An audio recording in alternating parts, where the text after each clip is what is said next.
ಮಾಡಿದ್ದಾರೆ. ಯಾರ್ಯಾರು ಹೋಗೋರು ಕೊಟ್ಬಿಟ್ಟು ಹೋಗ್ಬಿಡಿ, ದಯವಿಟ್ಟು ಹೋಗ್ಬೇಕಾದ್ರೆ. ನೋಡಿ, ಜನಪದ ಗೀತೆಗಳು ಎಷ್ಟು ವಿಶಿಷ್ಟವಾಗಿರ್ತವೆ ಅಂದ್ರೆ, ರುಬ್ಬಕ್ಕೆ ಒಂದ್ ಹಾಡು, ನೀರ್ ತರೋದಕ್ಕೆ ಒಂದ್ ಹಾಡು, ಅವ್ರ ಯಜಮಾನ್ರನ್ನ ನಾಚಿಕೆಯಿಂದ ನೋಡಿದ್ರೆ ಒಂದ್ ಹಾಡು.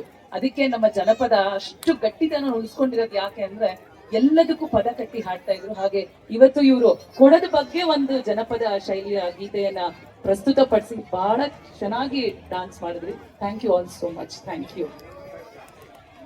ಸಂಕ್ರಾಂತಿ ಸಂಭ್ರಮ ಸುಗ್ಗಿ ಹುಗ್ಗಿಯನ್ನ ಸತತ 5-6 ವರ್ಷಗಳಿಂದ ನಮ್ಮ ಶಾಸಕರು ಸಚಿವರು ಆದಂತಹ ಶ್ರೀಯುತ ಕೃಷ್ಣ ಬೈರೇಗೌಡರವರು ನಮ್ಮೆಲ್ಲರಿಗಾಗಿ ಹಮ್ಮಿಕೊಂಡು ಆಚರಿಸ್ತಾ ಬರ್ತಾ ಇದ್ದಾರೆ.